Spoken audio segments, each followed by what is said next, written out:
Hey guys, welcome back. So today I'm going to be reviewing Scythe by Neil Shusterman. I actually really enjoyed this book. It's about a post-mortality world in a society in which humanity has conquered pretty much everything, like death, pestilence, war, mortality, hunger, disease, like everything.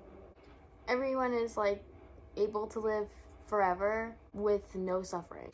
No depression, no homelessness, no sick and dying, no war.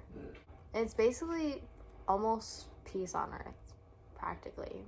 Basically, humanity gave power to the cloud, but in this book, they call it the Thunderhead. And the Thunderhead is all-knowing, practically. However, population control is still a thing. So even though people live forever, that doesn't mean that they get to. And that's why scythes exist. So basically, once mortality was cured, they realized, wait, we have way too many people, so they created scythes. And so this book is basically about Rowan and Citra, two teenagers who become scythe apprentices, which means that Scythe chose them to become scythes. And that's how scythes end up with more scythes. There's a whole scythedom in different parts of the world full of scythes to help control the population all over the world. And when scythes are tired of being scythes, then they can glean themselves, which means that they will kill themselves, because everyone lives forever unless you're killed by a scythe, which they call it gleaning. So killing and murder and all that stuff isn't a thing in this book. They don't really... People look at those words and they're like, what? What does that mean?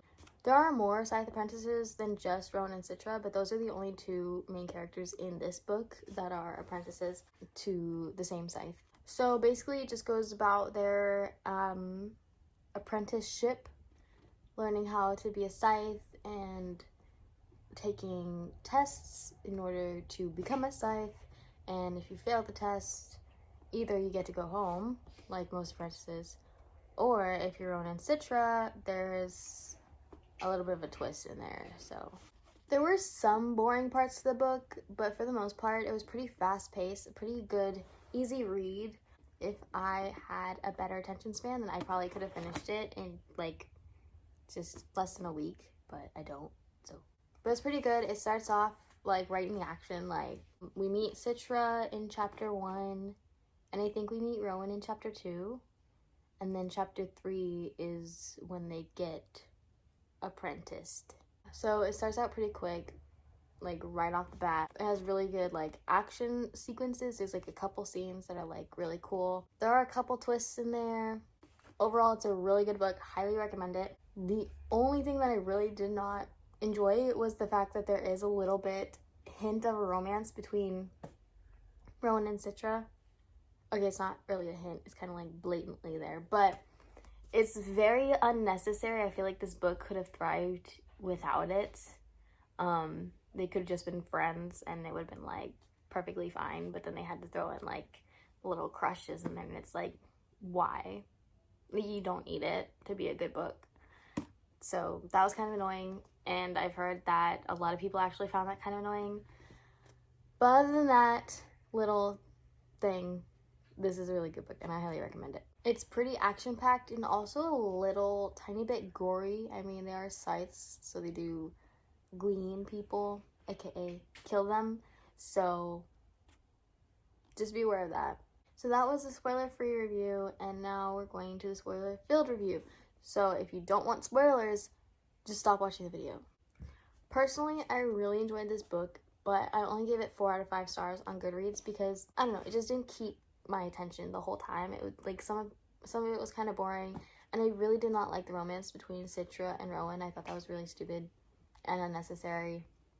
This book would have been probably even better without it, because then that adds in all these unnecessary consequences, and I guess it was kind of a way to get Citra to relate more with Scythe Curie because of Curry and Faraday's whole thing that they had, which I thought that was completely weird and unnecessary too. Like, why do you have to add romance in it at all? Like, I mean, they're not allowed to be romantically involved with people, so why do it?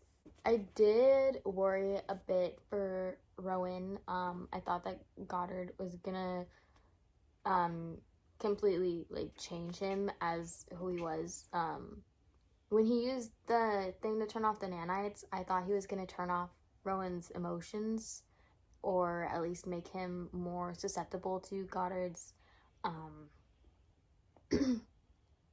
presence.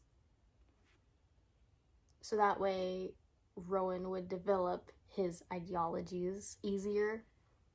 So I'm glad that that's not what happened.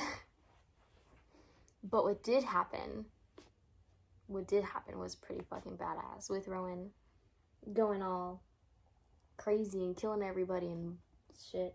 Okay, but can I just say, Volta totally deserved better, but that scene was emotional. I think that's the only scene in this entire book that I actually kind of teared up a little. I was like a little emotional, because Volta was only what, like in his early 20s, they said. He definitely deserved better, but after his death, and that whole church scene was pretty badass. I absolutely loved that scene. Pretty much after like the first half of the book, everything was pretty much badass after that, which I absolutely loved. Like with Citra on the run and jumping off that building, and Rowan killing Scythe Goddard and all of his disciples or whatever, all the way to when Citra won and granted Rowan immunity unbeknowingly. Hey Scooby. I was glad that Scythe Faraday was alive in the end, but I guess I am a little upset that was kind of predictable. Like the whole, like when Scythe Faraday died, it like didn't have that dramatic effect of like, oh my god, he's dead. You know, it was kind of just like, I don't know, like you can tell that it wasn't legit. He didn't actually die. And then when they look at the security cameras, well, when Citra looked at the security footage and was like, you just see the train come in and then you see the train leave, you don't see anything that went on. And I was like, well, he probably got on the train. It did really piss me off when they started blaming Citra. I really thought that she was going to be like imprisoned until they could cause her to fail the final test. I really hate injustice, and to see it play out in this book really pissed me off. I'm glad it was such short-lived, and I'm glad that I was able to push through and read the rest to find out what happened after, and her whole running away and being in hiding situation. I love Citra's decision to go by Scythe Anastasia to go against the Scythedom of Mid-America. I thought that was pretty awesome and kind of badass of her. Because let's be real, like that place is so corrupted.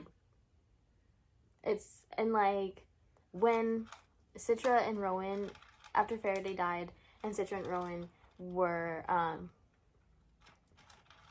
taken by Goddard and Curry, I thought that was it. I was like, oh good, so now they don't have to kill each other.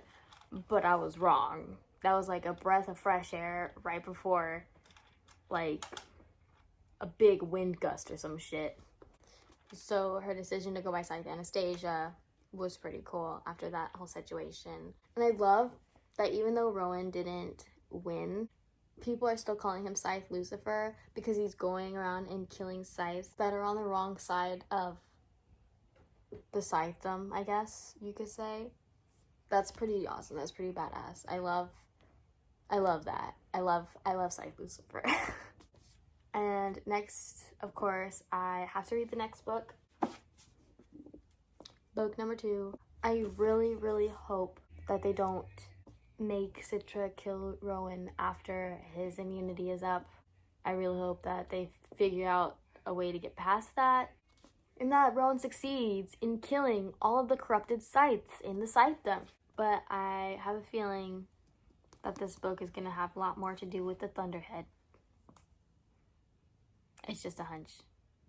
There was a part in Scythe where it read from the Gleaning Journal of one of the first Scythes. I think it was Prometheus, something like that. And it said that if the Scythedom were to be corrupted, then the Thunderhead would intervene. So I'm hoping the Thunderhead intervenes and is like, y'all fucked up, and fix this shit. But who knows, because there's a third book, so shit probably hits the fan at the end of this book. I don't know. But I look forward to reading it. And that is the end of that. I hope you enjoyed. Thanks for watching. If you enjoyed this video, please give it a thumbs up and subscribe to me. And I hope you guys enjoyed this review. I hope you enjoyed Scythe. And if you read Thunderhead already, I hope you enjoyed it. If you haven't, I hope you do enjoy it. Leave a comment down below what your thoughts on Scythe were. Anything you hope to read in Thunderhead. And if you have any book recommendations as well. And I'll catch you guys next time. Bye!